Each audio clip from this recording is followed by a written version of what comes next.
Hello students, इस video में हम केसेस समझेंगे change in profit sharing ratio के कि बदलती कैसे है, हर चीज का मतलब क्या है। ध्यान से वर्ड्स को समझना, बिकॉज छोटे छोटे वर्ड से ही बहुत ज्यादा फर्क पड़ जाएगा इस क्वेश्चन में। क्वेश्चन समझ लेते हैं। एक्स वाई जेड तीन पार्टनर्स जिनकी रेशो क्या दी गई है 5:3:2। बड़ा एक सिंपल सा तरीका है न्यू रेशो को कैलकुलेट करना है। कैसे करेंगे? सबसे पहला केस समझते हैं। उन्होंने बोला कि z एक पार्टनर है जिसने 1/5 शेयर फ्रॉम x लिया है। अच्छा बच्चे ध्यान से समझते हैं, फ्रॉम का मतलब क्या है। x से लिया गया है। अब यहां पे शब्द है 1/5। बच्चे जब भी फ्रॉम के साथ ऐसी सिचुएशन होगी, इसका मतलब होगा उसने पूरी फर्म का, मतलब पूरी पार्टनरशिप फर्म का 1/5 हिस्सा x से ले लिया। ठीक है, देखो यहां पे एक चीज देखते हैं। x का शेयर था 5/10। ठीक है, x से ले लिया गया कितना, फर्म का 1/5। देखो y से कोई शेयर नहीं लिया गया तो y का share as it is same ही रहेगा।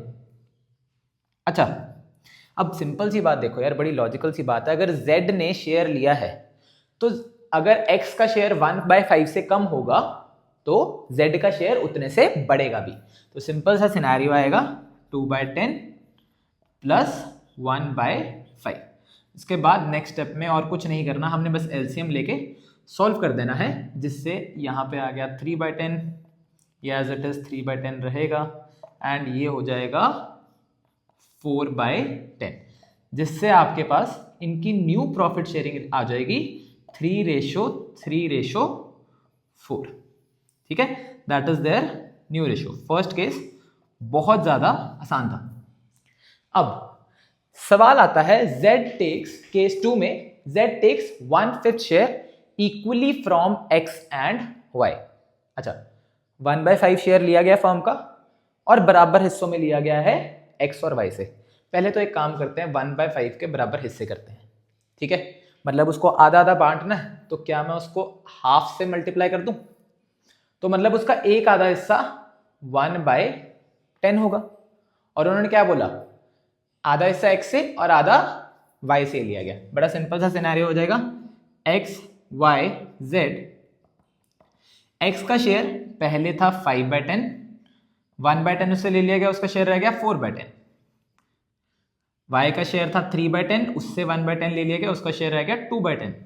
z का शेयर 2/10 था। अब उसको दो 1/10 हिस्से मिले हैं। इसको आप ऐसे भी कर सकते हो कि उसको 1/5 हिस्सा मिला तो भी आंसर आपका सेम आएगा, दो 1/10 हिस्से मिले तो भी आंसर सेम आएगा। तो 4/10, देखिए ध्यान से आ जाएगी x/y/z 4:2:4। अब क्योंकि ये सारे 2 के टेबल पे जाते हैं तो हम इसको 2:1:2 भी लिख सकते हैं। This will be our new ratio. Moving towards the third and one of the most important cases. अब यहां पे बच्चे वर्ड बदल गया तो उससे सारा मीनिंग बदल गया। ध्यान से देखेंगे, z takes 1/5 share of x। अब बच्चे फ्रॉम नहीं कहा, 1/5 शेयर ऑफ। देखो ऑफ का मतलब हमने बचपन में भी समझा था, मल्टीप्लाई करना होता है। x का 1/5 शेयर ले लिया। ठीक है, अब मैं कहूं मेरे पास है 10 एप्पल्स, मेरे दोस्त ने 1/5 ऑफ माई एप्पल्स ले लिए, तो पहले मैं क्या करूंगा, 10 का 1/5 किया तो 2 एप्पल्स आए।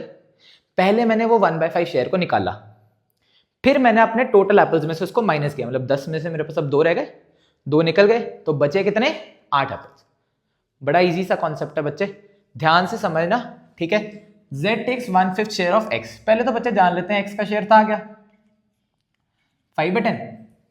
ठीक है, अब यहां पे एक सिंपल सा लॉजिक समझो, z ने कितना लिया, 1/5 हिस्सा लिया। x के शेयर का 1/5 हिस्सा कितना आ गया, 1/10। दैट मीन्स x के शेयर में से, x का ओल्ड शेयर था 5/10, उसमें से मैं 1/10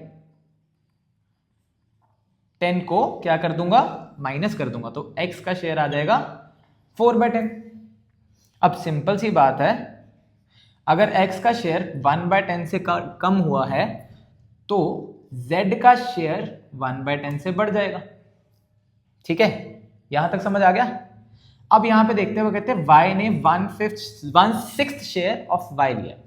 अब y का शेयर क्या था 3/10, पहले उसका 1/6 निकाल लेते हैं, कितना होगा उसका 1/6 हो जाएगा 1/20। ठीक है जी, तो ये 1/20 y के शेयर में से क्या हो जाएगा माइनस हो जाएगा। ठीक है, और जितना y के शेयर से कम हुआ उतना ही z के शेयर में ऐड हो जाएगा। ठीक है जी, चलिए अब यहाँ पे एक चीज देखते हैं, ये आ गया आपके पास LCM 20 और ये बन गया 5/20। यहाँ पे भी आपको LCM निकालना पड़ेगा, तो ये आ जाएगा 7/20। देखिए यहाँ पे आपके पास एक डिनोमिनेटर सेम नहीं है, इन दोनों का डिनोमिनेटर 20 है। अब रेशो आप तब तक नहीं निकल सकते जब तक आपका डिनोमिनेटर सेम ना हो, तो इसको भी सेम बनाने के लिए हम क्या करेंगे, दोनों को 2 से मल्टीप्लाई, ये बन जाएगा 8/20, जिससे हमारी न्यू रेशो क्या आ जाएगी 8:5:7। होपफुली बच्चे इस वीडियो में आपको तीनों केसेस समझ आए होंगे। मैंने कोशिश यही की है कि सिंपल से सिंपल तरीके से आपको केसेस समझा सकूं।